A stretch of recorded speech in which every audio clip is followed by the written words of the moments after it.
Hoy no vamos a hablar de toda la parashá, ni de una historia en la parashá, tampoco de un capítulo, ni de un pasuk, podríamos decir que ni siquiera de una palabra, ni siquiera de una letra, tampoco una letra.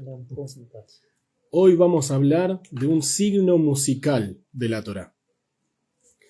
Como sabemos, cuando se lee la Torá en el Bet HaKnesset, ya sea los días lunes, jueves o en Shabbat, que se lee toda la parashá completa, hay un canto especial para la lectura, y para saber cómo se lee con ese canto, tenemos lo que se llama Ta'amei HaMikra.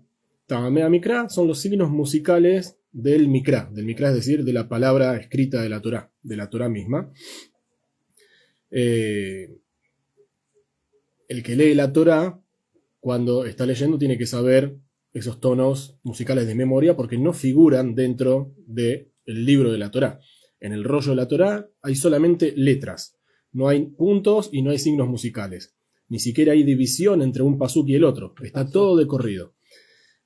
Por lo tanto, cuando uno lee en el Sefer Torá, la persona que lee se lo tiene que acordar de memoria y obviamente siempre hay alguien al lado para apoyo, porque no es fácil recordar todo, absolutamente todo de memoria.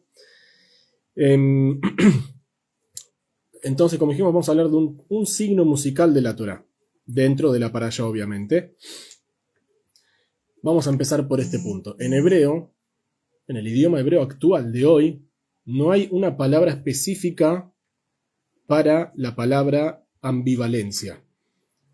¿Sí? Hoy en el hebreo de hoy, si queremos decir ambivalencia, se dice ambivalentiut. ¿Sí? Como pueden escuchar, obviamente es muy, muy parecida a la palabra, porque no tiene una palabra natural del hebreo que describa esta característica de la ambivalencia.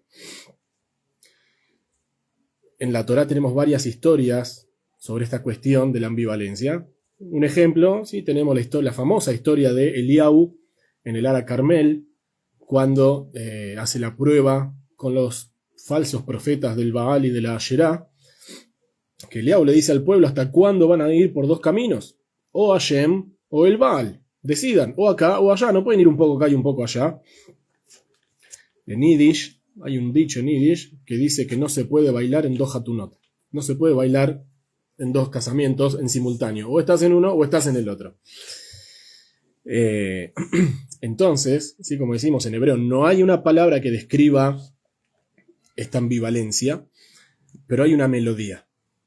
Y esta melodía es el signo musical de la Torá, Shalshelet. Así se llama el signo musical, Shalshelet. El Gaón de Vilna, el gran Gaón de Vilna, dijo una vez algo realmente muy llamativo, impresionante. Y él dijo que si él no tuviera el texto de la Torá, si no tuviese un libro con las palabras de la Torá, pero solamente pudiese escuchar la melodía de la Torá, solamente el canto de los psukim, sin las palabras, al ser tan exacta la melodía sobre las palabras, él podría reescribir toda la Torá a partir de la melodía. Es increíble. Es decir, a ese punto llega la unión entre la melodía de la Torá, el canto con el que se lee la Torá, y las palabras de la Torá. Como dijimos, el Baal Koré, que es la persona que lee el Sefer Torá, tiene que saberlo de memoria. Por eso uno estudia toda la semana previa a la lectura en Shabbat, estudia la parashá para que cuando llega Shabbat y tiene que leer el Sefer Torá, sabe qué es lo que tiene que leer. Como dijimos, los Ta'amei HaMikra figuran en el Humash impreso, en los libros impresos que tenemos nosotros en nuestra casa. No está en el Sefer Torá. Y algo interesante, este signo musical del que vamos a hablar hoy, Shalshelet, aparece solamente 4 veces en toda la Torá. Solo 4 veces en los 5 libros de Moshe, solamente 4 veces. Es muy interesante, ¿sí? Porque hay un montón de palabras en la Torá, hay más de 300.000 palabras en la Torá, pero solo 4 veces este signo musical. Es un signo bastante especial. Ya cuando entremos en tema, se los voy a cantar con la lectura de la Torá. También vamos a leer los psukim y vamos a leer la entonación de este signo musical. Ahora, es un sonido muy especial porque cuando lo leamos van a escuchar que es un sonido como que va y viene, sube y baja. E incluso la forma del signo, el dibujito del signo es así. ¿Sí? Es como un rayito de tres vueltas, así. Y como dijimos, 4 veces en la Torá, una vez en nuestra Parashá, Parashat Vayera, la que vamos a estudiar hoy. Una figura en la Parashá que viene, la segunda vez figura en la Parashá que viene, Hayez Sará. La tercera vez figura un poquito más adelante en la Parashat de Vayeshev, también en el libro de Bereshit. O sea, tenemos 3 Shalshelet solo en el libro de Bereshit. Y la última Shalshelet en el libro de Vayikra, en Parashat Tzav. Estos son los 4 lugares donde figura este signo musical de la Torá. ¿Qué representa este canto? Rabbi Yosef Ibn Kaspi, ¿sí? Un gran sabio de finales del siglo XIII, hace bastante, él dice algo muy llamativo. Vamos a traducirlo a nuestras palabras. ¿Sí? Sería como que Shalshelet representa lo que hoy nosotros llamaríamos una crisis existencial. ¿Sí? Para ponerlo en palabras simples que nosotros podemos entender, dice Rabbi Yosef Ibn Kaspi, es como una crisis existencial, un conflicto muy, muy profundo, muy interno. Es decir, una situación emocional, sentimental o psicológica de alguien, de falta de seguridad, la imposibilidad de decidir, de tomar una decisión. Es decir, la Shalshelet sería como una especie de congelamiento. La persona queda seca, ¿sí? Falta de acción, no se puede mover, no sabe lo que hacer. Obviamente, esto es lo que le ocurre a todos, es lo que le ocurre a cualquier persona que está en una especie de conflicto interno frente a una decisión muy importante. Es como si uno se tilda. Ya vamos a escuchar que incluso cuando cantemos este signo, cuando leamos el pasuk, lo vamos a cantar, van a ver que es como que el que lee la Torá se tildó, quedó pegado en esa palabra, no puede avanzar, no puede seguir a la siguiente. Entonces, en un nivel emocional estamos hablando de una situación difícil, muy difícil, en la cual no sé qué decidir, por cuál decidirme. Las 2 opciones son iguales de fuertes, las 2 opciones tiran con la misma fuerza cada una para su lado.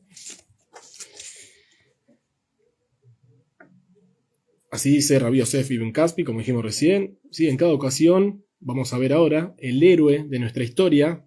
Vamos a analizar un poquito, aunque sea por arriba, los 4 casos de la Torá, ya que son solamente 4 veces que aparece este signo musical. En las 4 historias, el héroe de la historia se enfrenta a una situación de no saber qué hago. No sé qué decidir, no sé para qué lado ir. Justamente por la dificultad de la decisión. Estamos hablando, vamos a ver en cada historia, que es prácticamente una decisión que el futuro depende de esa decisión, de lo que vaya a decidir en ese momento. Y obviamente, a cualquiera de nosotros nos pasaría lo mismo frente a una decisión tan fuerte, tan importante, y ni que hablar si uno encima está partido entre 2 mundos, no sabe si acá o allá. Entonces, si estamos hablando que decidir, tomar la decisión, decir, bueno, me quedo con esta opción, significa que tiene que renunciar a la otra. Y la otra no es menos llamativa que la que él tomó, que la que decidió, que la que decidió, que la que eligió. Es un momento de drama espiritual en todos los aspectos. Entonces empezamos, ¿sí? No con nuestra parashá, vamos a explicar las otras parashot justamente para entender de qué habla nuestra parashá. El primer ejemplo, como dijimos, Parashat Hayez Sará, la semana que viene. Abraham Avinu envía a su fiel sirviente Eliezer a buscar una esposa para su hijo Itzhak. Eliezer va, lleva 10 camellos cargados, todos los camellos cargados con lo mejor de la casa de Abraham Avinu, regalos, oro, ropa.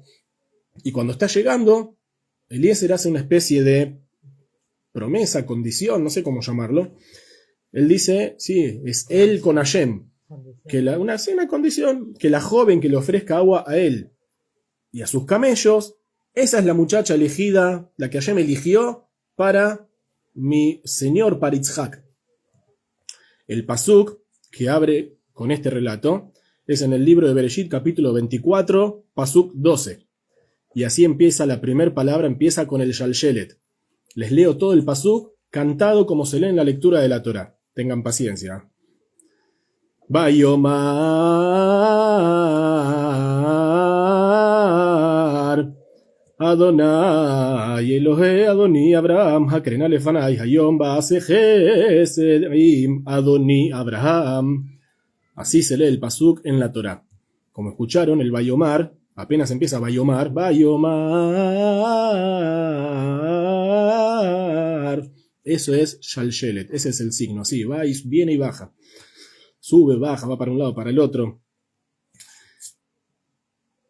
¿Qué tiene de llamativo? Primero, que la palabra Vayomar o Vayomer, que son exactamente la misma palabra, ¿sí? La diferencia es mínima, pero es la misma raíz, el mismo significado prácticamente. En la Torá, la palabra Vayomer o Vayomar aparece un montón de veces. Algo así como 1450 veces, para que se den una idea. Tenemos toda la Torá, Vayomer Hashem el Moshe Lemor. Y le dijo Hashem a Moshe para que diga, Vayomer, Vayomar, lleno, más de 1400 veces en toda la Torá. Pero ¿por qué es llamativo? Porque esta palabra, 1450 veces en la Torá, solamente una tiene el signo musical Shalshelet.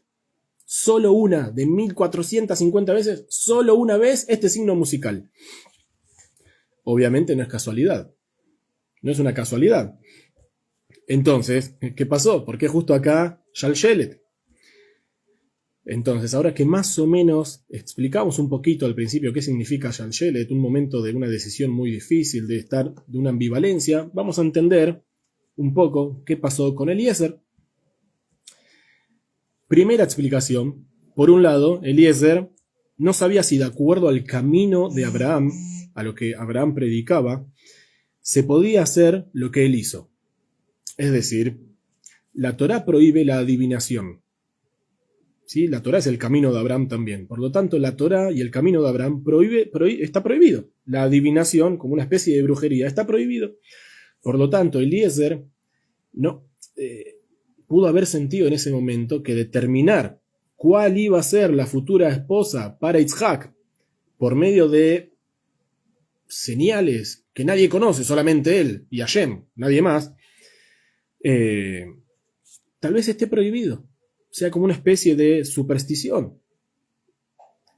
Los Jajamim dicen que lo que Eliezer hizo fue correcto, porque lo que Eliezer estaba buscando probar en la mujer, en la futura esposa de Yitzhak, eran sus cualidades. Si era una mujer con buenas cualidades, con buenas midot. Si un desconocido viene a ofrecerle agua a él y a los camellos, no es simple. ¿Quién te conoce? ¿Por qué te tengo que estar dando yo? Ok. Entonces, obviamente, si lo hace, la mujer que lo haga es una mujer que tiene un buen corazón, es una mujer que tiene buena predisposición, es una buena señal para ser la futura esposa de Yitzhak. Ahora, por otro lado, hay otra duda. ¿Cuál? ¿Realmente puedo decidir que esta es la futura esposa para Yitzhak solo porque me ofreció un poco de agua? Esa es la señal. ¿Realmente así puedo tomar la decisión de que esta es la futura esposa? Sí, con un único encuentro, una vez que la encontré, me ofreció un vaso de agua. Oh, ya está, esta es la mujer elegida. Sí, es un solo acto de bondad. Sí, la verdad, porque estamos hablando, ¿cuál es la cuestión? La realidad es que cualquier persona, cualquiera, aunque sea un desconocido, si le pedís un vaso de agua, te va a dar. Un vaso de agua, no le pediste nada del otro mundo, un poco de agua, te va a dar un vaso de agua. Y si es un poco más bondadosa, tal vez te dé también para los camellos. Si no estamos hablando de una gran señal, un gran acto de bondad, wow, qué loco lo que hizo. Entonces, capaz que la muchacha siguiente después de Rivka, capaz que la segunda chica que venía a sacar agua del pozo también le iba a dar un vaso de agua a él y también le daba de tomar a los camellos. Entonces, ¿cómo sé si es la primera o es la segunda? Por lo tanto, Eliezer estaba ambivalente, dudoso. ¿Cómo sé si es o no es? Y es más, está escrito en la Torá. Lo dice la Torá después. No es que estamos nosotros inventando algo. Está escrito en la Torá. Bereshit 24, Pasuk 21. Ve'aish mishtaelah, maharish ladat aitzliach Adonai darko imlo. Y el hombre la analizaba, la observaba. Es decir, Eliezer se quedó observando la Rivka, cómo actuaba ella. La miraba, ¿sí? Estaba así, ¿será, no será? Maharish la observaba en silencio, la dat, para saber. Es decir, en su cabeza Eliezer pensaba, analizaba si realmente Dios le dio éxito en su camino o no. Eliezer tenía la duda. Él le pidió agua, ella le dijo que sí, que también le iba a dar a los camellos, y a pesar de que le dijo que sí, y a pesar que le dio a los camellos, y a pesar que se cumplió la condición que él mismo puso, igual Eliezer seguía teniendo dudas. ¿Realmente está bien lo que hago? ¿Realmente es una condición con la que puedo decidir si esta es la futura esposa de Yitzhak? No sabía. Pero Rashi y el Midrash nos traen algo mucho más profundo, una ambivalencia mucho más interna en Eliezer. Dicen Rashi, dicen los Jajamim, habían sentimientos encontrados dentro de Eliezer. ¿Por qué? Porque Eliezer tenía una hija.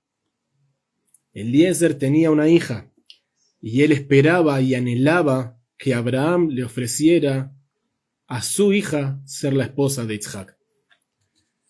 Casarse con... ¿Qué mejor? ¿Qué mejor que la hija de su fiel sirviente? ¿Quién más?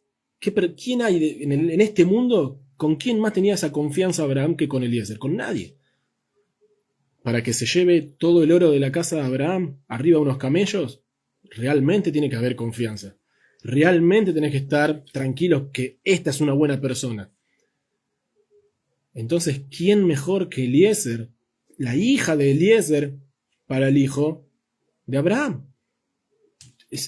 Todos ganan, todos felices. Sí, nosotros pensaríamos, diríamos, una situación ideal, tanto en el aspecto físico como espiritual, para los dos. Toda la herencia de Abraham, obviamente que iba a pasar a Yitzhak. Toda la riqueza de Abraham pasa a Yitzhak. Pero estamos hablando, ya de entrada estamos hablando de dos gigantes espirituales, como Abraham y como Yitzhak, gente influyente también en el mundo físico, no solamente en el mundo espiritual, gente poderosa, contactos con todos los reyes, con todos los grandes. Entonces, tenemos que decir que Eliezer, en algún rincón, en algún pedacito interno de su corazón, de su ser, tal vez Eliezer estaba esperando que el encuentro con la futura esposa de Yitzhak allá no ocurra, no se dé. Que no funcione. ¿Sí? Como dice en la Torá, capaz Eliezer preguntó, ¿y si ella no quiere venir conmigo? Y si yo le digo, te vengo a buscar para que te cases con Yitzhak, y si no quiere venir conmigo esa mujer, ¿qué le digo? ¿Qué hago? Esa es la pregunta de Eliezer a Abraham. Era la manera también de que, si ella no quería, la promesa con Abraham se anulaba, y tal vez así, una parte de la herencia de Abraham sea para él, para Eliezer, su familia. Es más, está escrito que eso era lo que pensaba Abraham. Incluso Abraham pensaba así.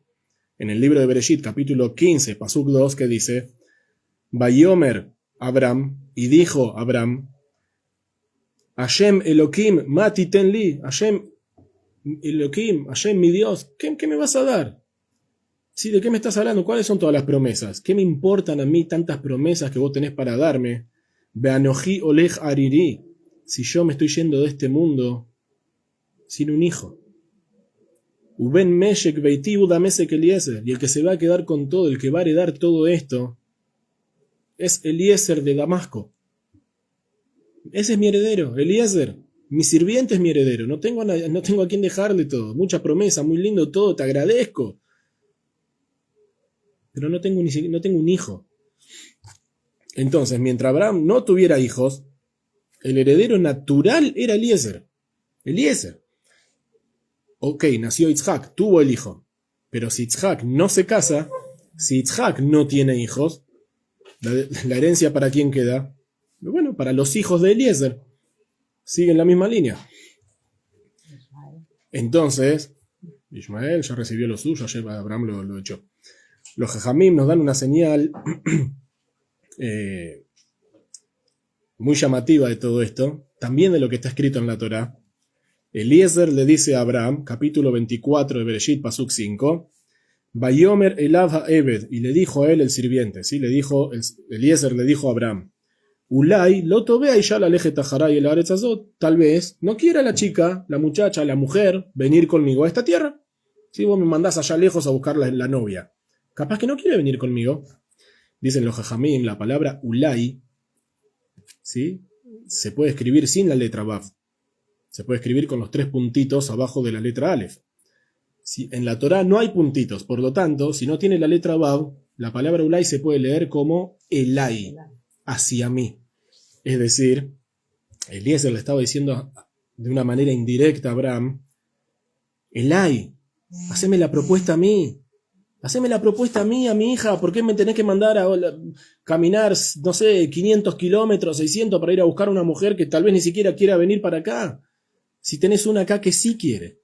Tenés una familia entera acá que lo único que está esperando es que vos le hagas la propuesta.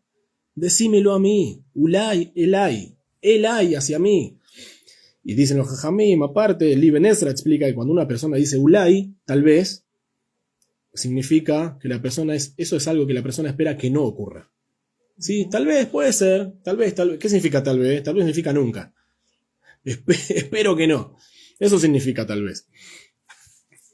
Por eso, cuando Eliezer le pide a Hashem, ¿qué dice? Antes, cuando abre la boca, como dice el pasuk, Vayomar, se estira en el Vayomar, se estira diciéndolo, se estira cuando habla Eliezer. ¿Por qué? Porque fue un pedido de un corazón dividido. Fue un pedido de alguien que está partido, con emociones encontradas. Por un lado, quería cumplir con su amo Abraham. Es su amo, es su amigo, se quieren, tienen confianza. Pero por el otro, no quiere tener éxito en la misión. Prefiere que la chica con la que se encuentre que le diga, no quiero ir para allá. ¿Por qué? Porque tener éxito en esta misión significaba para él perder su propia oportunidad. En la práctica, Eliezer, el siervo fiel, hizo, ¿sí? Cumplió con el mandato que se le dio, fue, buscó a la mujer y la trajo. Hizo lo correcto, pero no le fue fácil. No fue sencillo. Pasamos a la siguiente Shalshelet. Vamos a la otra Shalshelet del libro de Bereshit. Una Shalshelet bastante más dramática, que con la ayuda de Hashem, cuando llegue el momento de esta para allá, vamos a explicar esta cuestión mucho más en profundidad, pero hoy un poquito, un adelanto de lo que va a ser por ahí el shiur más adelante. Parashat Vayeshev, Yosef y la esposa de Potifar. Todos conocemos la historia, no hace falta que profundicemos qué pasó ahí.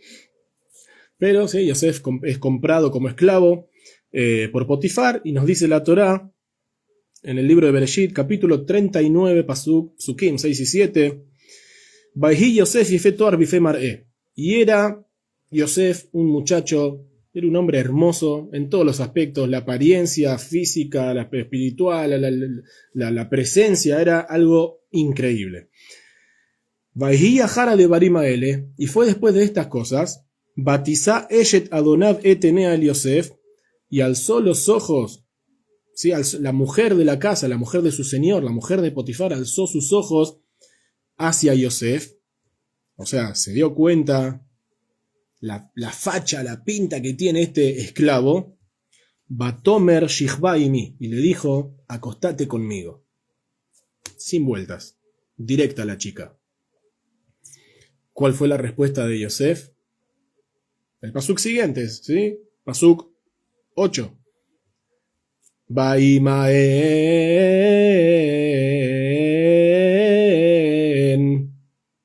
Shalshelet, Baimaen. Yosef se niega. Yosef se rehúsa a hacer lo que ella le pide. La Torá con un simple signo musical, Shalshelet, nos enseña qué está pasando adentro de Yosef. ¿Qué ocurre adentro de Yosef? La historia escrita en la Torá es muy simple, muy sencilla, la leemos, la pasamos de largo y decimos, wow, qué bien Yosef, qué bien que hizo las cosas. La Torá nos da un signo musical que nos dice muchísimo. Tal vez podemos llegar a imaginar la lucha interna que tenía Yosef en ese momento.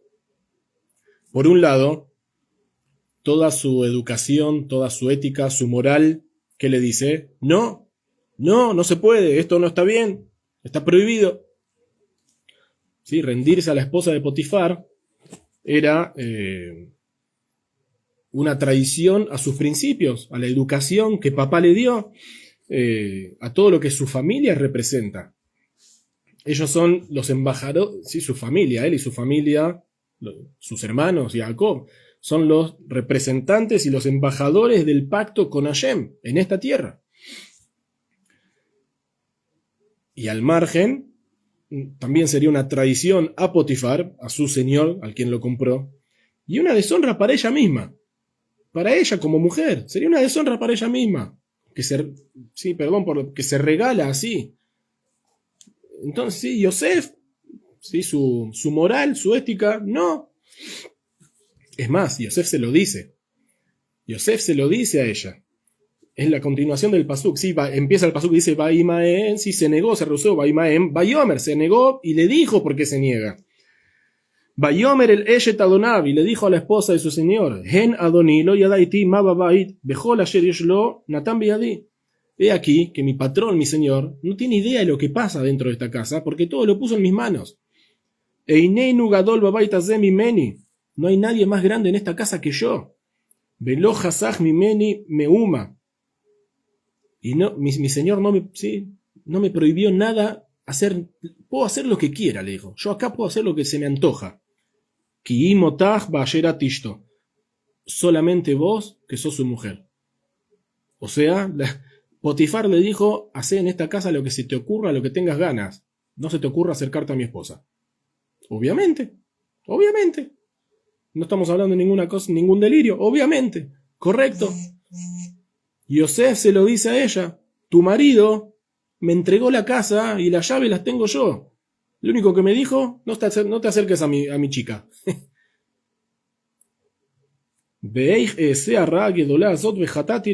¿Cómo voy a hacer este mal tan grande? Y no solamente que es este mal tan grande, si encima voy a estar pecando con Dios, frente a Dios.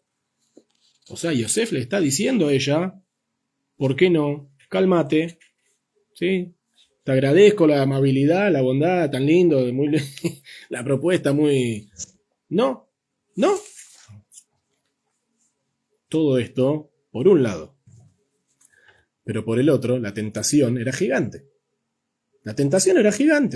Los jajamim nos cuentan que ella, la esposa de Potifar, Zelija se llamaba, se cambiaba por día 2 o 3 veces de ropa, por día.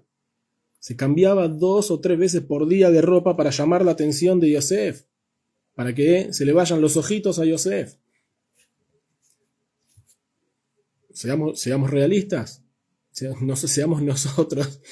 Imagínate tener todos los días una mujer hermosa, poderosa, ¿sí? De las altas esferas, que te da vueltas encima, te provoca. Cada vez que la ves está más hermosa, más producida, más ajustada, más transparente. ¿Cuánto puedes aguantar? Que encima lo hace para que vos te rindas. No es que vos tenés que esforzarte en algo. Se está regalando, como dijimos antes. No es simple, no es fácil. Yosef tenía 17 años. Sí, estamos hablando, ¿no? Un hombre de 60 que por ahí ya... 17. Y él tenía que hacer lo que ella le dice. Él era el esclavo, él tiene que obedecer. Él no puede decir no. Lo que ella le diga, él tiene que hacer. Entonces imaginemos, ¿sí? La situación. La patrona, Yosef, vení, acompáñame, tráeme el toallón, la bikini y el bronceador. Nos vamos al río. ¿sí? Pasame la cremita por la espalda. Él es el esclavo, él se tiene que callar la boca y hacer lo que le dicen, no se puede rehusar. Y ella, cambiándose, desnudándose enfrente de él. Sí, sí, es lo que ella está buscando. Entonces, Yosef, 17 años. ¿A alguien se le puede ocurrir, seamos realistas, a alguien se le puede ocurrir que a Yosef no se le activaban las hormonas con 17 años? Con todo este espectáculo encima todo el día. Entonces, los jajamim también nos dicen que como Yosef decía que no, ella lo empezó a amenazar a Yosef, que lo iba a echar a la cárcel, ¿sí? Ella cumplió todo lo que dijo. Como vio que las amenazas no funcionaban, después empezó al revés, ¿sí? Con la onda regalito, la onda yo te voy a hacer famoso, te voy a hacer grande, yo te voy a hacer crecer, vos vas a llegar lejos gracias a mí, vos vení conmigo, vas a hacer lo que yo te digo, vas a ver que... Sí, en resumen, le amargó la vida. Esta mujer le amargó la vida a Yosef, si no le faltaba nada a Yosef a esta altura de su vida, con solo 17 años, encima tener que aguantarse esto. Pero como dijimos, al final vemos que ella lo mandó a la cárcel, lo acusó falsamente y estuvo 12 años preso por algo que no hizo. Ahora, Yosef estaba solo. Yosef en Egipto estaba solo, no hay familia, no hay sociedad que él conoce, no hay nadie, está solo. En Egipto, por decirlo así, no había ninguna ley que le prohíba a él estar con ella. Sabemos lo que era Egipto, cada uno hacía lo que quería. Su vida estaba en riesgo, como dijimos. Ella lo amenaza, después ella puede hacer lo que quiera con él, porque él es un esclavo, es una cosa, no es alguien, es una cosa. Entonces ella puede hacer lo que se le antoja con el esclavo.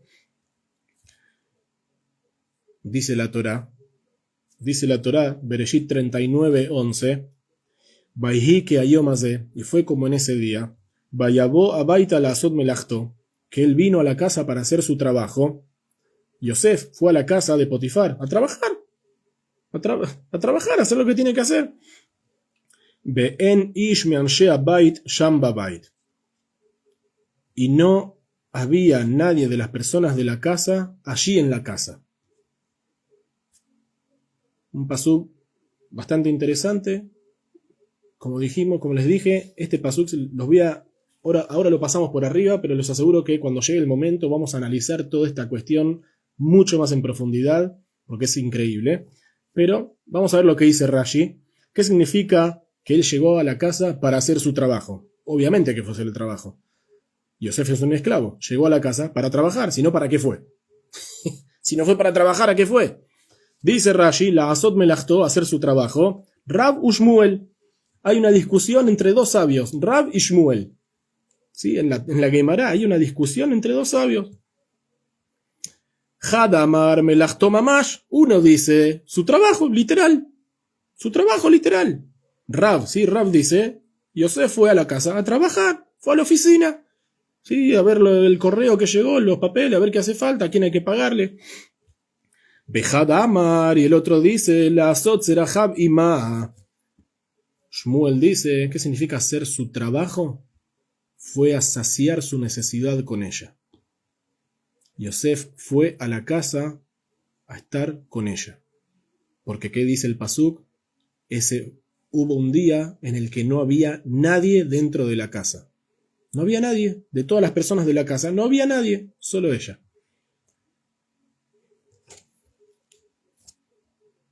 Termina diciendo, Ela Shenir Atalo de Mudio Kanosh el Aviv.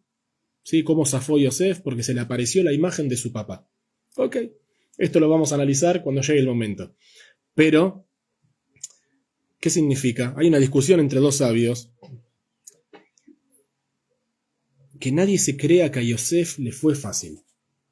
Que nadie se piense que a Yosef toda esta situación le fue algo sencillo. Llegó el día en el que Yosef no pudo aguantar más. 17 años. 17. Sí. Vemos lo que pasa hoy. Vemos lo que ocurre hoy con los jóvenes de hoy.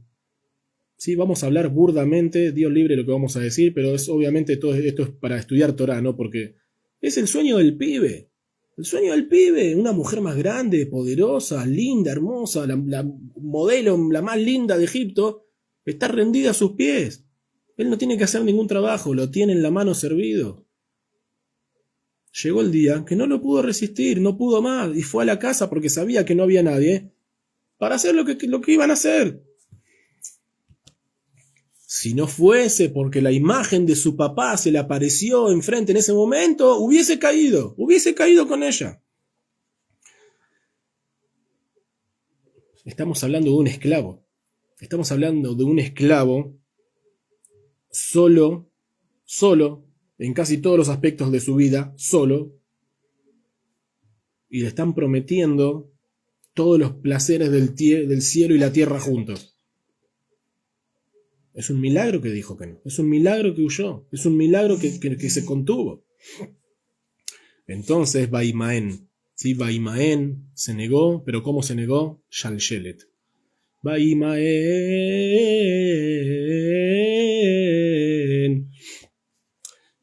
Este Shalshelet es una manera elegante de la Torá de contarnos el torbellino emocional de Yosef, todas esas emociones internas que lo estaban volviendo loco, por decirlo de alguna manera. Es decir, la ambivalencia entre la pasión y lo que podía ganar, y por otro lado, la ética, la moral, sus valores, sus principios. ¿Por qué es tan fuerte? Porque toda su moral, su ética, sus principios y sus valores, en ese lugar, eran solo de él. Eran solo de él. Si él transgredía todas esas cosas, si él pasaba por arriba de todo eso, nadie se enteraba. Nadie le iba a decir nada, nadie se lo iba a recriminar. Sus padres, su papá no estaba, sus hermanos no estaban, su familia no estaba. Hay uno solo, Hashem. Era él y Hashem. Pero en esta cuestión, entre comillas, tenemos que decir, estaba solo. Solo. Yosef se rehusó, Yosef se contuvo, lo pagó, como dijimos, lo pagó caro, le salió caro, pero también ganó. Le costó 12 años de cárcel, pero después de los 12 años de cárcel se sentó en el trono. Pero todo esto no fue sino una tremenda lucha interna. Después tenemos otro Shalshelet, en Parashat Tzav. Lo vamos a hacer, lo hago rápido porque si no, no vamos a llegar al punto de nuestra Parashá. Uno podría estar en esto, realmente es un tema hermoso y vamos a ver que lo que se viene en nuestra Parashá es muy, muy fuerte, muy delicado. Es un tema muy profundo y creo que a varios le va a tocar. Pero a modo de resumen rápido, para Tzav aparece otro Shalshelet sobre la palabra Vaishhat. Vaishhat. ¿Sí? Y faenó. Moshe, ¿quién faenó? Moshe. Moshe estaba en los primeros 7 días de la inauguración del Mishkan en el desierto, y como sabemos, los primeros 7 días, el Cohen Gadol fue Moshe. El sumo sacerdote en esos 7 días fue Moshe, porque él hizo todos los servicios del Mishkan para que su hermano Aarón y sus hijos aprendan cómo hay que hacer las cosas, ya que el que la tiene clara, el que lo escuchó directo de la boca de Hashem, ¿quién es? Moshe. Entonces, una semana, Yosef Aarón y sus hijos son alumnos de Moshe, cómo se hace el trabajo en el Mishkan. Llega el último día, hay que hacer la última faena del último animal y se termina. Es decir, la última faena que Moshe tiene que hacer significa para Moshe dejar de ser el Cohen Gadol adentro del Mishkan. Cuando Moshe sintió lo que es ser el sumo sacerdote en el Mishkan, no lo quería dejar, no quería soltar el puesto. Pero por el otro lado sabe que no es suyo. Sabe que es de su hermano, sabe que es de Aarón, y él sabe que tiene que entregar y pasar el mando. Por lo tanto, en el momento en el que Moshe hace la shejitá, Vaishha hace la faena, la hace con Shalshelet. Tenemos que decir con la mano, no con la mano temblorosa, porque si no la shejitá no es kasher, pero con el interior temblando. Lo hace porque lo tiene que hacer, pero no lo quiere hacer. Sabe que lo tiene que hacer, pero le duele hacerlo. E igual lo hace. Entonces, vamos a nuestra Shalshelet. Vamos a nuestra para allá, porque para que no se haga tan largo. La primera Shalshelet de toda la Torá. La primera. Parashat Vayera, nuestra para allá. Bereshit, capítulo 16, capítulo 19, pasuk 16. Dice la Torá. Bait mahama.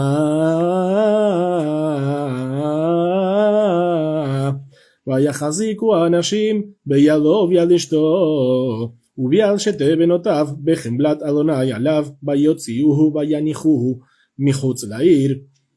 Y se demoró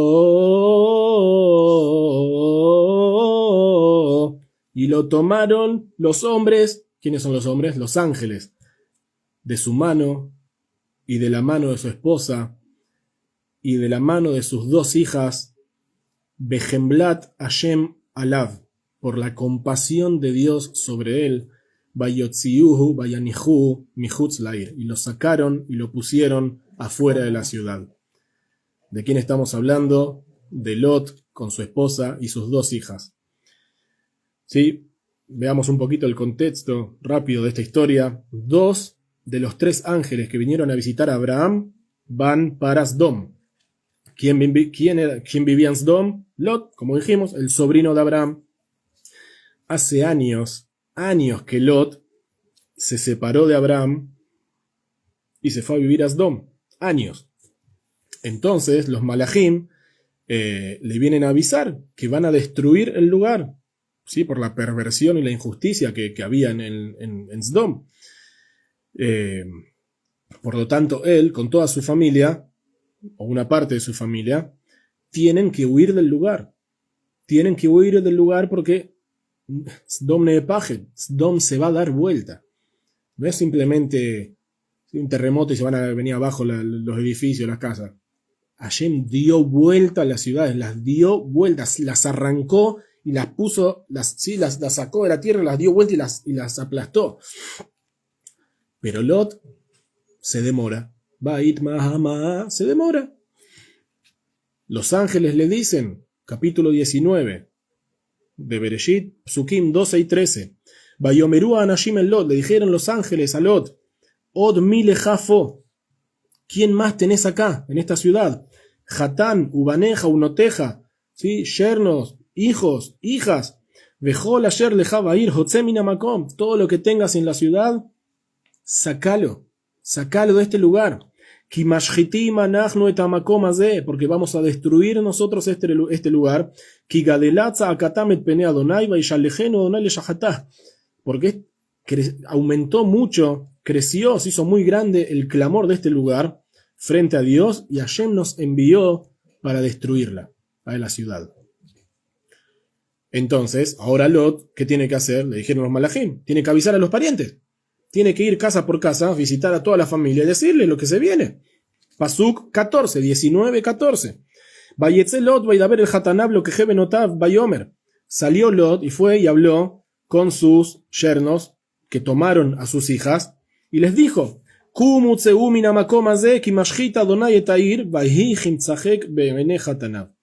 y les dijo, levántense, salgan de este lugar, porque Dios va a destruir la ciudad. ¿Cuál fue la respuesta de sus yernos?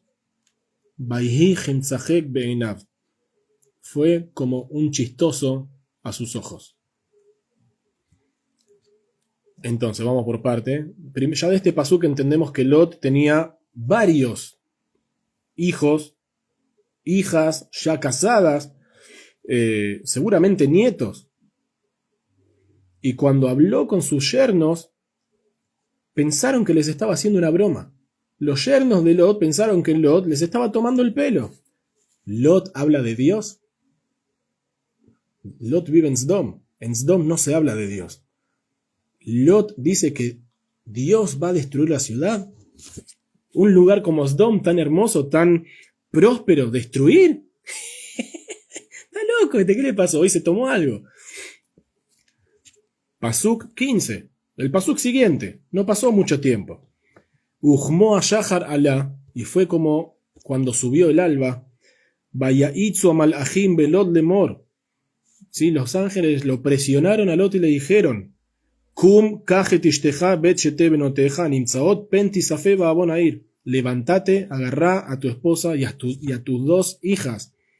A tus dos hijas, a nimtzaot, que están acá, o sea, las dos que todavía no se casaron, es decir, todo el resto de la familia ya se casó, ya tiene su casa, agarrá lo que te quedó acá, tu esposa y tus 2 hijas, Pentisafé Babonair, no vaya a ser que mueran por el pecado de la ciudad. O sea, en resumen, ¿qué dijeron los ángeles? Ya, agarrá lo que tenés y rajá. Corre, empezá a correr. Ahora, no te frenes. Pasuk 16, Pasuk que sigue. Bait Mahama. Los ángeles le están diciendo, salí corriendo porque se viene la catástrofe, la destrucción.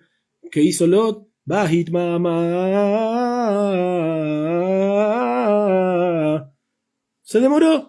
Daba vuelta para acá, para allá, iba de una pieza a la otra, ¿sí? Levantaba un bolso, lo ponía arriba de la silla, se acomodaba el cuellito.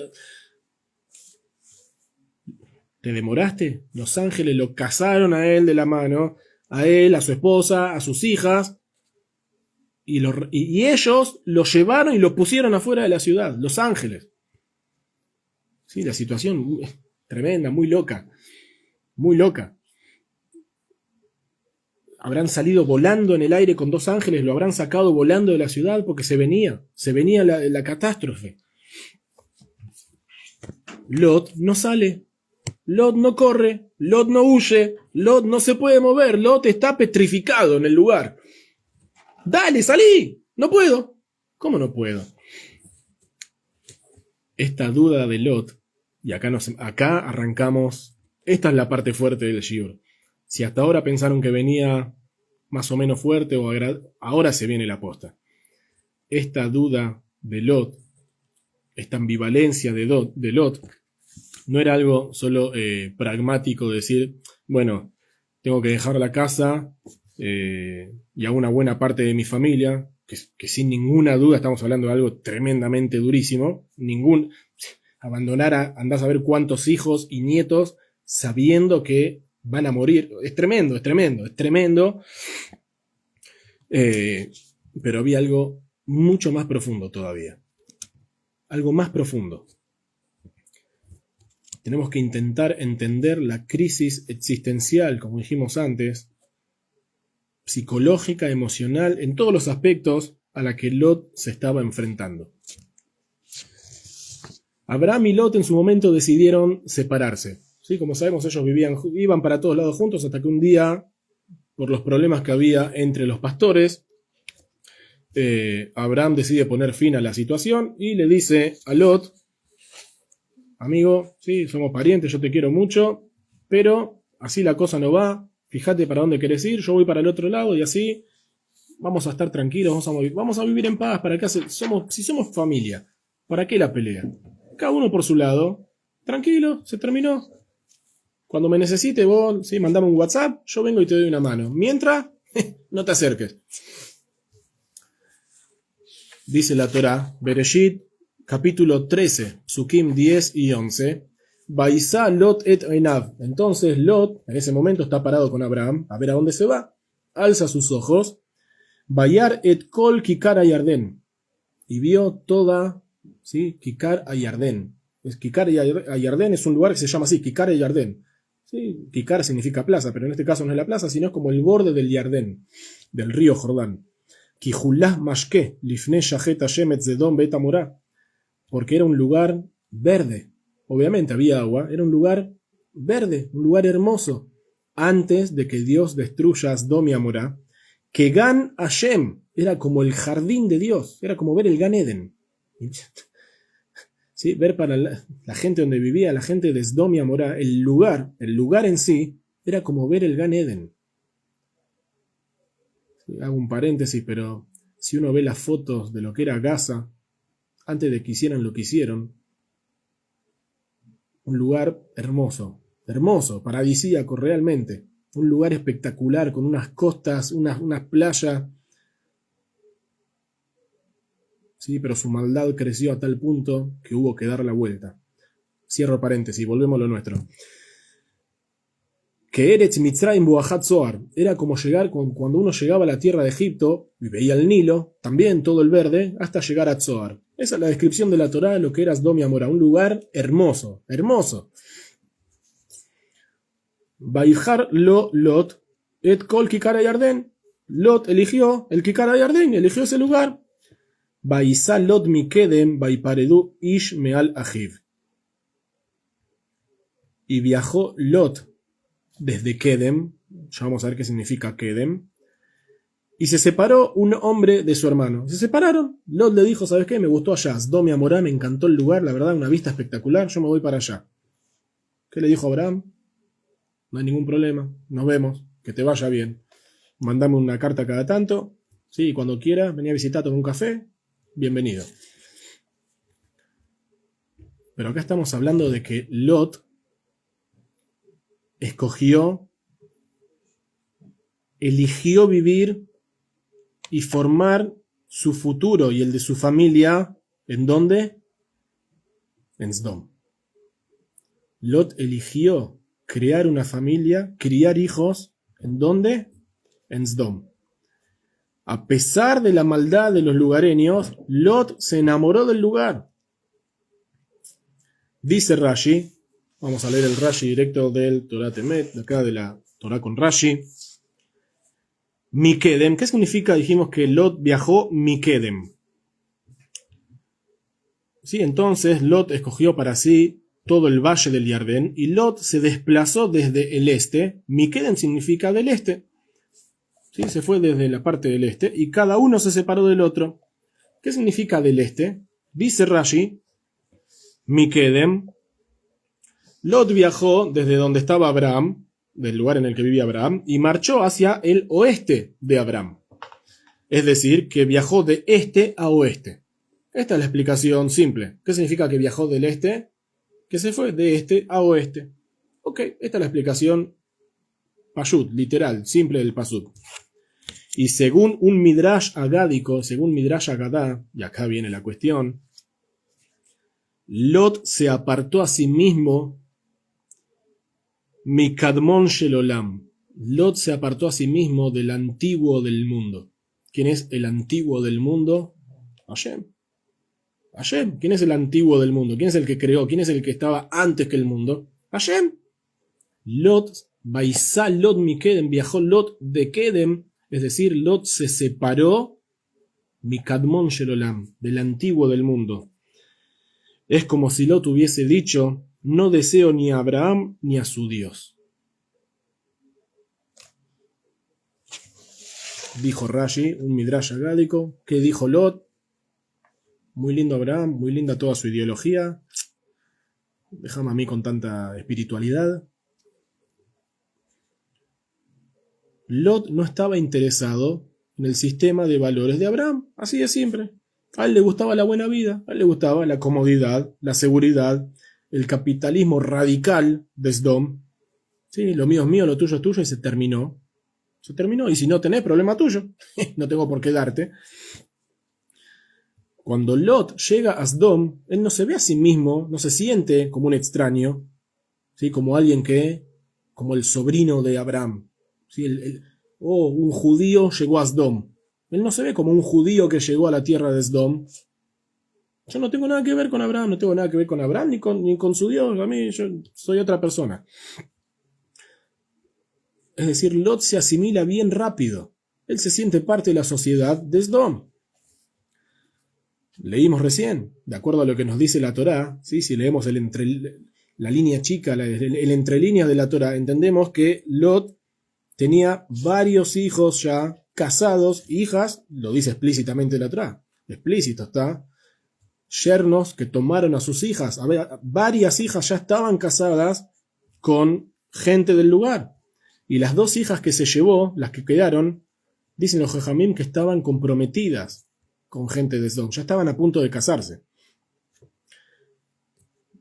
A ver, tenemos que decir, entre comillas, a favor de Lot, que Lot tuvo éxito. Lot fue un tipo exitoso, le fue muy bien. Tuvo éxito y a lo grande. Dice la Torá, Bereshit 19.1, Belot Yoshev Beshar Sdom. Y Lot estaba sentado en la puerta de Sdom.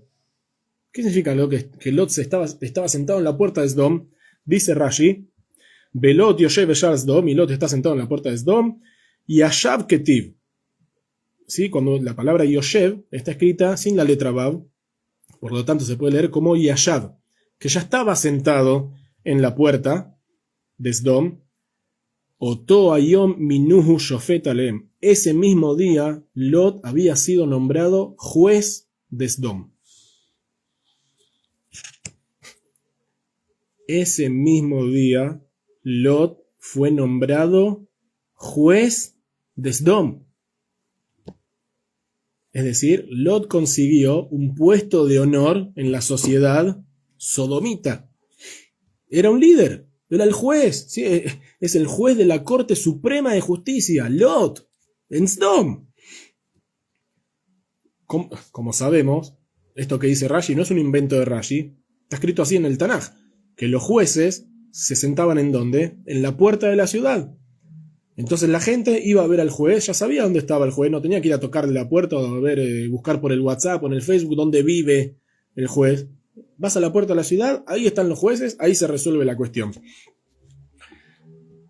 Lot aparecía en las tapas de los diarios de Sdom, ¿sí? Como el que solucionaba los problemas de la gente. Él resolvía casos. Lot traía soluciones. Estamos hablando que Lot era de las personas más influyentes e importantes en la sociedad de Sdom. No sé si entienden de lo que estamos hablando. Es tremendo. El forastero que un día llegó como un desconocido, hoy es la persona más poderosa e influyente del lugar. Sin lugar a dudas, una historia de éxito rotundo. Rotundo. 1000%, no 100%, 1000%. Completamente integrado a la sociedad. Parte del paisaje de Sdom. Sí, vos decís Sdom. Ah, Lot, claro, donde está el gran juez, Lot. Sí, sí. O sea, asimilación completa, matrimonio mixto, ¿sí? Toda su familia la casó con gente del lugar, líder comunitario. ¿Qué más se puede pedir? ¿Qué más se puede pedir? ¿Mejor que esto? Imposible. Imposible. Pero, ¿qué pasó? Bahit Mahama se demoró porque de repente crisis. Crisis tremenda. Lot de repente recibe 2 invitados inesperados. Llegan 2 invitados a casa. Él es el juez de la ciudad. En un instante, dice la Torá, toda la ciudad estaba haciéndole un piquete, una protesta en la puerta de la casa, le rodean la casa y lo quieren atacar de la peor manera. Sí, ya no hace falta que aclaremos. ¿Por qué? Por haber metido en su casa a 2 invitados, algo que está totalmente prohibido en la sociedad sodomita. No se pueden recibir invitados. Está prohibido hacer bondad con alguien, cada uno en su casa, y el que no tiene para comer y que se muera de hambre.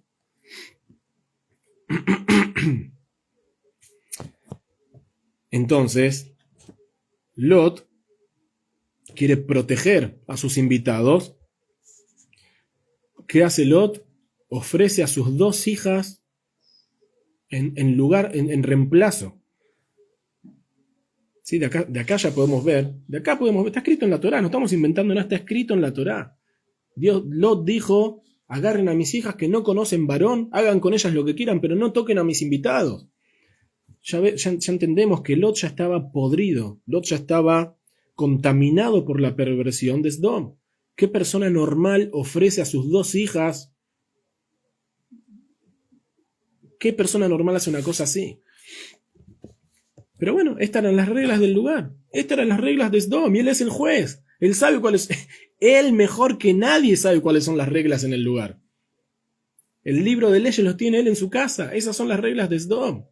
Trajiste invitados, los querés proteger y bueno, tenés que traer algo a cambio. Y bueno, llévate a mis hijas. Así funciona. Pero lo más importante acá, lo más loco de todo esto, y lo que nos va a dar la visión, a lo que queremos llegar, son las palabras del pueblo en ese momento. Capítulo 19 de Bereshit, Pasuk 9. Bayomeru, Gesh Hala, Bayomeru, Echad Balagur, Baishpot Shafot, Ata Nara Leja Mehem. ¿Qué pasó? Dice, lo quiero leer bien de adentro para que no nos perdamos ningún detalle.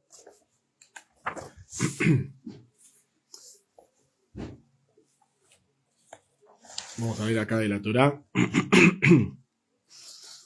Ellos le dijeron, Bayomerú, Gesh Hala, quítate de aquí. Y dijeron, este vino para habitar aquí y pretende juzgar, ahora te haremos más daño a ti que a ellos. Y porfiaron con él y quisieron romper la puerta de la casa. ¿Escucharon? La gente de la ciudad lo mira a Lot, al juez de la ciudad, que hoy lo nombraron, hoy le pusieron el título, hoy le colgaron la placa, lo miran y le dicen, ¿y vos quién sos? Rajá de acá, judío. Rajá de acá. Míralo el judío este. Un día vino a vivir acá y se piensa que ahora es uno de nosotros. Se piensa que ahora nos va a decir qué tenemos que hacer. Si no querés que te comamos vivo, rajá. Movete y sacá a los que tenés adentro. ¿Sí? Sacá a tus amiguitos. Aejad va lagur, dice el pueblo. Aejad va lagur. Uno vino a vivir acá. ¿Sí? Lagur viene de la palabra ger. Hoy en día la palabra ger, la mayoría lo conoce como el converso, la persona que se convierte al judaísmo, pero la palabra ger en la Torá no es un converso, es un forastero. Es la persona que viene de afuera y se instala a vivir en el lugar. No es un lugareño, no es autóctono. Vino de afuera, es un ger. Se instala, sí, acepta las reglas del lugar, vive bajo las normas y las directivas del lugar, pero él no es de ahí, es un ger. ¿Qué le dice la gente de Sdom a Lot? Vos sos Aejad Balagur, vos sos un forastero acá. Vos no sos parte de nosotros. Baishpot Shafot. Nosotros sabemos quién sos vos, nosotros sabemos de dónde venís. Nosotros sabemos quién es tu pariente. Abraham, ese que está sentado allá, sí, nosotros lo conocemos. Vos no nos vas a decir a nosotros qué tenemos que hacer. Vos no nos vas a juzgar a nosotros.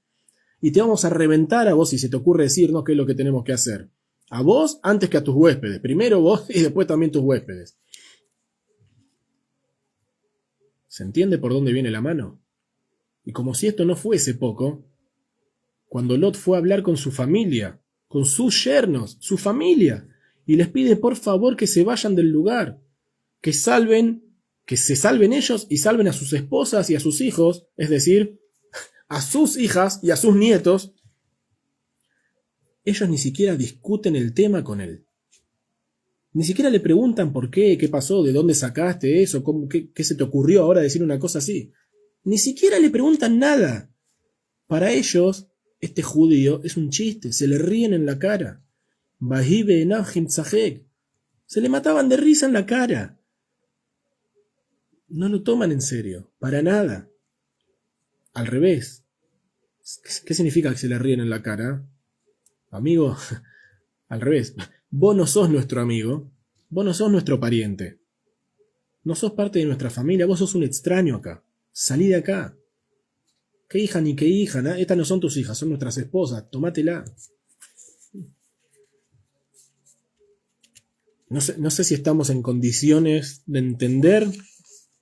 No sé si estamos en condiciones de entender por lo que estaba pasando Lot en su interior. Lo que sintió, lo que vivió en ese momento. La nueva identidad que Lot se fabricó en Sdom está al borde del colapso.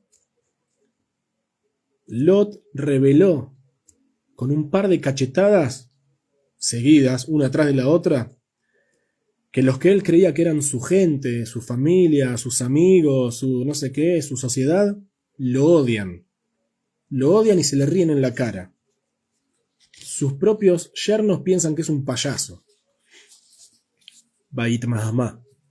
Se demoró. Seguro que se demoró. Toda su vida se redujo a ese instante. Toda su vida se achicó en ese punto. ¿Quién soy? ¿Quién soy? Invertí años de mi vida, esfuerzo, plata, recursos para construirme frente a la sociedad, para crearme una imagen, fabricar, crear una familia, Y ahora que me dicen, judío, salí de acá. Vos no sos parte nuestra en nada, tomátela, salí, rajá, te vamos a reventar. Sí, pensemos en la cabeza de Lot. ¿En serio? ¿En serio no tengo un lugar? ¿En serio no tengo un futuro en esta sociedad? ¿En serio no tengo nada? Vamos un poco más cerca, ¿no? Sí, salgamos un poco de la historia de Lot, pero vayamos con la misma línea. Esta historia de Lot es mucho más que una historia física, como dijimos, ¿sí? Es una historia emocional, psicológica. Esto es lo que hoy por hoy la psicología llama disonancia cognitiva, la crisis existencial más grave y más grande. Te quisiste autoconvencer toda la vida de que sos alguien, de que yo soy esto, y al final todos y todo te dicen lo contrario. La aspiración de uno como persona, cualquiera, ¿sí? No necesariamente a conciencia, pero es vivir sí, devolver la armonía a la vida de uno, vivir en paz, vivir tranquilo. ¿Qué pasa con esto? Que muchas veces por eso la persona se empieza a mentir a sí misma. Para vivir en paz y en armonía y en silencio, se empieza a engañar a sí misma, con tal de no tener que vivir con esta paradoja interna del quién soy, cuál es mi identidad, qué tengo que hacer. ¿Sí? Con estos extremos contradictorios, como dijimos antes, uno empieza, ¿sí? Me adapto a la sociedad en la que estoy. Se terminó. Soy uno más del montón, uno más de la sociedad. Esto es lo que pasó con Lot. En un segundo, cobra conciencia de la distancia abismal y la diferencia que hay entre sus esfuerzos por encajar en una nueva sociedad y cómo la sociedad lo ve. Esta tremenda crisis está insinuada en un solo signo musical, Shalshelet. Es decir, Lot en su interior habrá dicho, lo intenté todo por ser Dios libre, lo intenté todo por ser un sodomita, por aclimatarme al lugar, por asimilarme a la sociedad. Y ellos que me dicen que no me quieren ni ver acá. Que no me quieren ni ver acá, que me vayan. Bueno, tal vez no tuvieron un buen día. Pasa que sí, hoy justo los agarré en un mal momento. Sí, tuvieron un día duro. Pregunto, ¿acaso no fue esto exactamente lo mismo lo que ocurrió en Alemania y en toda Europa? Esta historia de Lot es la historia, lamentablemente, del judío contemporáneo. Miren si no vivimos con la para allá. Miren quién ganó las elecciones en Nueva York. Y el que ganó tiene como un 30% de los votos de judíos.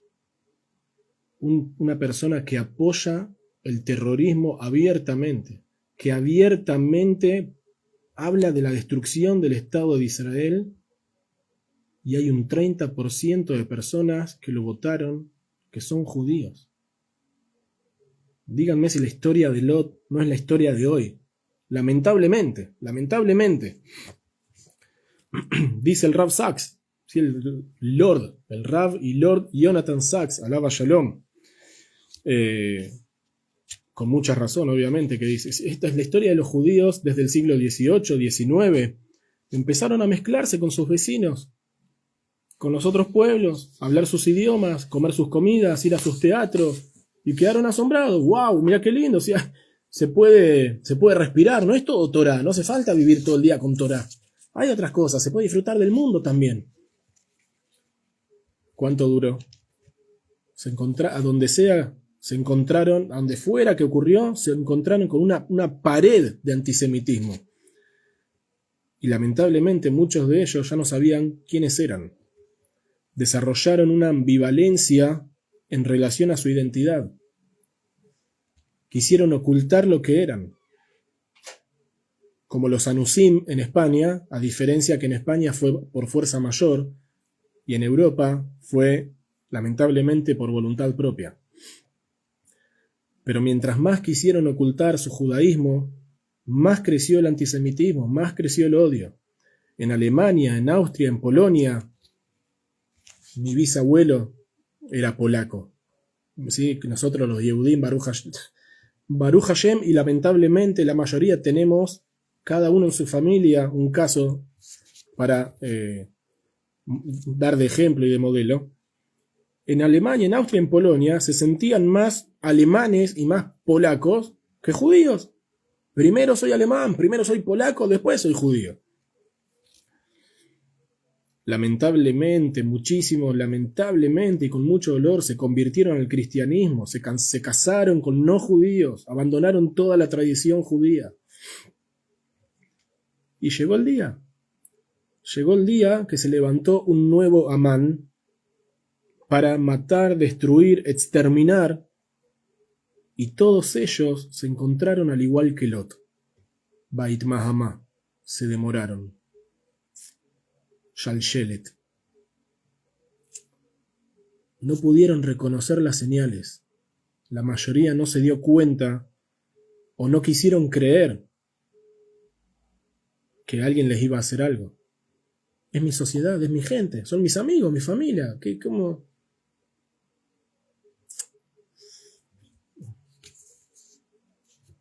Hace un tiempo leí, perdón que me estiro, pero vale la pena por el shiur. Hace no mucho lo hago chiquito, un maíz, una historia real de un rebe que estuvo en un campo de concentración y en una de las barracas donde estaban se juntaron para rezar, minyan, y encontró que un judío que estaba ahí se estaba dando la cabeza contra la pared, pero dándose en serio, no a modo de qué dolor, se estaba dando la cabeza contra la pared, que se notaba que Dios libre quería. Y este rebe lo agarró y le dijo: pará, te vas a hacer mal, ¿por qué haces una cosa así? ¿Por qué estás haciendo una cosa así? Y esta persona le dijo: Rebe, yo abandoné mi casa, abandoné mis padres, me peleé con toda mi familia por mi mujer, porque me casé con una mujer no judía, alemana. Dejé todo por ella, dejé familia, amigos, comunidad, absolutamente todo, y me casé con ella. Tuvimos hijos. Tuve una empresa muy exitosa, tuve mucho dinero. El día que los nazis tomaron el poder, mi señora fue y me entregó. Mi esposa fue y me entregó y le dijo a los nazis que su esposo es judío, y mire dónde estoy. Dígame, Rebe, si no merezco romperme la cabeza contra la pared. Un caso real, no estamos inventando nada, un caso real. Entonces, ahora, con todo esto que dijimos, tal vez podemos entender un poco aunque sea, lo que le ocurrió a la esposa de Lot, también a ella. Sí, en psicología hay un concepto, disonancia postdecisional. Disonancia postdecisional. A Lot y a su familia, ¿qué le dijeron? No miren para atrás. Corran, huyan y no miren para atrás. Como sabemos la historia de la esposa de Lot, ella sí se dio vuelta, miró para atrás y se convirtió en una estatua de sal. Ok, ¿por qué? ¿Qué pasó? Al margen de por qué en estatua de sal, si no nos vamos a meter ahí, mientras más complicada es una situación, una cuestión, más tiempo estiro la decisión. Es algo natural en nosotros. Mientras más difícil sea más complicada la situación, más tiempo me lleva decidir qué hago, si sí o si no, para acá o para allá. Y mientras más difícil sea decidir, más voy a sufrir después con la decisión que tome. Porque después me quedo pensando, ¿fue la decisión correcta, sí o no? Tal vez tendría que haber elegido la otra opción. Y como suele suceder normalmente, después de haber tomado la decisión, vienen los segundos pensamientos. Porque necesito el permiso y la autorización de que está bien lo que decidí. Convencerme de que está bien lo que elegí. Es decir, me la paso mirando para atrás, como la esposa de Lot. Que la entiendo también. Ella era de ahí. Realmente esa era su gente, realmente ese era su lugar, su tierra, su casa. Tal vez me equivoqué, tal vez no tenía que salir. Como esposa, como una mujer del lugar, tal vez no tenía. ¿Por qué me tuve que escapar? ¿Por qué me fui con este? ¿Por qué me estoy yendo? ¿Por qué corro con el judío? Me hubiese quedado con mi gente. Ella sí se dio vuelta a mirar. Entonces, sí, incluso después de haber tomado la decisión, después de haber decidido, no me puedo liberar de la decisión en sí. Sigo mirando para atrás. Ahora miremos la diferencia con Abraham Avinu. Miremos la diferencia con Abraham. A Abraham le importaban todas las personas por igual. Salió a la guerra, rescató a su sobrino, a Lot, y a todos los prisioneros que justamente eran la gente de Sdom. Todo Sdom conocía a Abraham. Toda la gente de Sdom conocía a Abraham y conocían a Lot y sabían que Lot era el sobrino de Abraham. Abraham hizo tefilá por la gente de Sdom. Sabiendo quiénes eran y todo, Abraham hizo tefilá y pidió por ellos que Hashem no los reviente. Abraham vio a 3 desconocidos que se acercaban por el camino, corrió a atenderlos, los trajo a la casa, los atendió como reyes. A pesar de su condición física, de estar en el tercer día de su Brit Milá con 99 años. Obviamente que la influencia de Abraham, su camino, su mensaje, sigue vigente hasta el día de hoy. Baruch Hashem, acá estamos, todos sus hijos. A Abraham le importaban todos, luchaba por todos, rezaba por todos. Pero la diferencia es que Abraham nunca se olvidó quién era él. Abraham, sí, en un nivel tanto sentimental como espiritual, vivió una vida fiel a sí mismo y a su Dios. Nunca dudó de su fe, de sus convicciones, de su misión y de su destino. Cuando tuvo que enterrar a su amada esposa Sará, habla con los hijos de Het. Dice en la Torá, Bereshit 23, Pasuk 4, Ger betoshav anoji imahem. Un forastero y un habitante soy entre medio de ustedes. Primero soy un forastero y después soy un habitante entre medio de ustedes. Es decir, ¿qué le estaba diciendo a Abraham? Yo vivo acá. Esta es mi tierra. Sí, Abraham no se iba a poner a explicar que Dios le prometió esta tierra para él. Le dijo, yo vivo acá. Pero yo soy uno. Y acá viven ustedes de antes. ¿Sí? Los hijos de Het ya estaban. Ustedes viven acá. Yo no los molesto. No les pido nada. Hoy les vengo a pedir un favor. Se murió mi esposa. Necesito un lugar. Sí, yo vivo acá, pero sigo siendo un extranjero. Les dijo Abraham a ellos. ¿Qué significa? Yo vivo acá, pero sigo siendo un extranjero. En otras palabras, Abraham les dijo, yo sé quién soy. Abraham nunca intentó hallar gracia a los ojos de los pueblos vecinos, ni mezclarse con ellos, ni vivir con ellos, ni vender su alma o su fe por un plato de lentejas. Como vemos, está escrito en la Torá, Abraham siempre vivía en una carpa solo, en algún lado, por acá, por allá, iba, venía. Nunca lo vemos metido entre medio de la gente. Él vivía solo, con su familia, nada más. ¿Cuál fue la respuesta de los hijos de Het? ¿Qué le contestaron los hijos de Het, los lugareños? ¿Qué le contestaron a Abraham cuando él dijo, yo soy un forastero acá? Vayanu bene Het et Abraham le morlo. Le contestaron los hijos de Het a Abraham diciéndole, Shemaenu Adoní, escúchenos nuestro Señor. Nesi Elohim Atabetogeno. Un príncipe de Dios sos entre nosotros, dentro nuestro. ¿Se entiende la diferencia? Lot hizo absolutamente todo lo posible y lo que estuvo a su alcance por asimilarse a la cultura local. Hizo una vida, una carrera, una familia, tuvo éxito, se casó hijos con los lugareños, abandonó todo lo que él era por pertenecer. Abandonó su identidad por pertenecer a la sociedad, al lugar, por ser alguien. El día que hizo algo que a la gente, que a los vecinos no le gustó, se lo quisieron comer crudo y se lo dejaron bien clarito que ellos no tienen nada que ver con él, ni él con ellos. Abraham se mantuvo firme en su creencia, vivía solo apartado, la gente lo veía como un príncipe divino.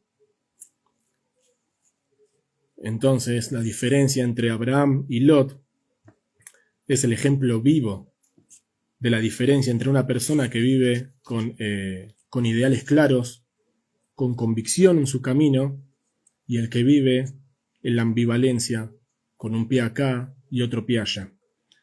El que vive intentando agradar a todos, ¿sí? Como hace un tiempo, no sé mucho, pero leí algo muy lindo de los 10 mandamientos. En el segundo mandamiento está escrito, Lota hace lejá Elohim asejá.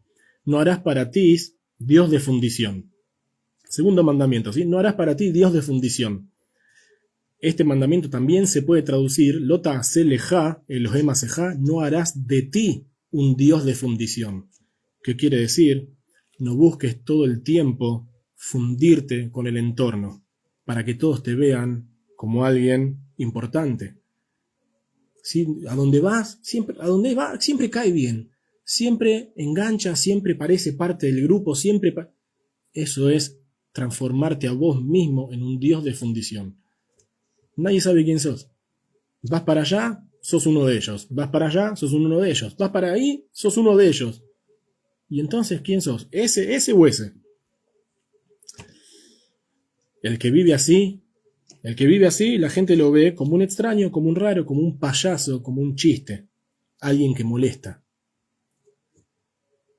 Ahora, el que vive como un extraño, como un forastero, como un loco, tal vez por su fe, por su creencia, por su convicción, ¿qué dice la gente? Este es un príncipe de Hashem. Por lo tanto, no seamos ambivalentes con quiénes somos y lo que representamos. Beserat Hashem, nos vemos la semana que viene.